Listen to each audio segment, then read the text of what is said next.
교통사고로 어떤 경우에는 자동차 보험으로 보상이 되고 산재로도 보상이 되는 업무 중에 관련된 사고인 경우가 있습니다.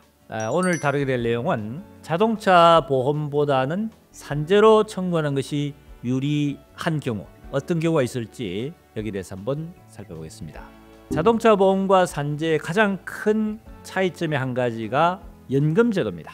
자동차 보험은 다 일시금으로 지급됩니다. 산재는 일시금도 있지만은 연금제도라는 게 있습니다. 대표적인 것이 유족연금, 사망 시에 유족연금으로 해서 일시불 절반 연금으로 지급하는 경우, 그 외에 장애인 경우에 있어서도 상병보상연금이라는 것이 있고 일반 장애연금이라는 게 있습니다. 상병보상연금이라는 것은 부상을 입은 정도가 아주 심해서 부상이 치료가 일정 기간 지나고 난 뒤에 통상 2년입니다. 사고를 또 2년 동안 치료를 했는데도 불구하고 이 환자가 평생장애, 산재에서는 이제 폐질 등급이랍니다.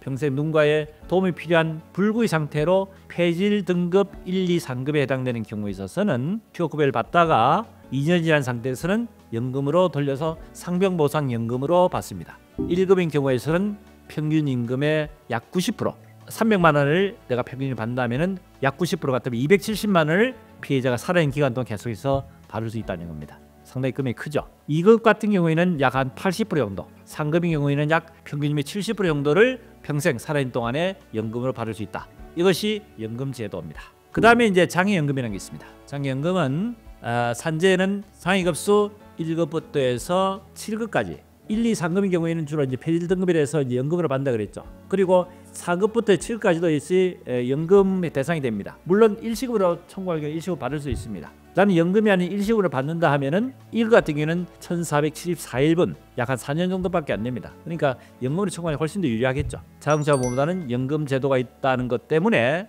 산재로 청구하는 것이 유리할 수 있다는 것이 우선 첫 번째입니다. 그 다음에 두 번째는 자동차 보험에는 과실상계 제도라는 게 있습니다. 교통사고로 해서 피해자의 과실인 경우에는 과실만큼에 대한 부분을 전 손해, 치료비를 포함해가지고 모든 보상에 대해서 다 공제를 하고 지급되는데, 산재는 과실에 관계없이 평균임금에 대해서 모든 것이 다 그대로 지급되는 겁니다. 요양급여, 휴업급여, 장애급여, 유족급여 마찬가지로 사고에 대한 과실 관계없이 다 지급된다. 이것이 자동차 보험 산재로 청구하는 유리한 경우입니다.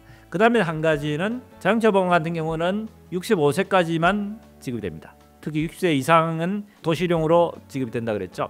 근데 산재는 급수에 따라서 요양이 필요한 경우에는 휴업급여 계속 받을 수 있고, 나중에 장애가 발생한 경우에는 장애급여를 급수에 따라서 받을 수 있기 때문에 나이와 관계없이 지급되기 때문에 연세가 많으신 분들은 자동차 보험보다는 산재에 유리하다. 산재 청구한다 하더라도 산재 외에 추가로 산재 초과되는 부분에 대해서는 자동차 보험으로 청구할 수가 있습니다. 즉 산재로 연금으로 신청한다 하더라도 연금을 일시급으로 산진된 금액으로 그 초과된 부분에 대해서는 자동차 보험을 별도로 청구할 수 있다. 그 다음에 마지막 한 가지, 자동차 보험에는 산재 없는 위자료라는 게 있습니다. 산재로 보상이 다 이루어진다 하더라도 나머지 위자료의 부분은 산재 청구 외에 자동차 보험 별도로 청구할 수 있다는 것, 이것이 자동차 보험과 산재의 차이점이고, 산재를 청구하는 것이 먼저 청구가 유리하다 하는 내용에 대한 부분을 오늘 말씀드린 팁을 참고를 해서 이용하시면 될 것 같습니다. 도움이 됐으면 구독, 좋아요, 알림 설정 부탁드립니다.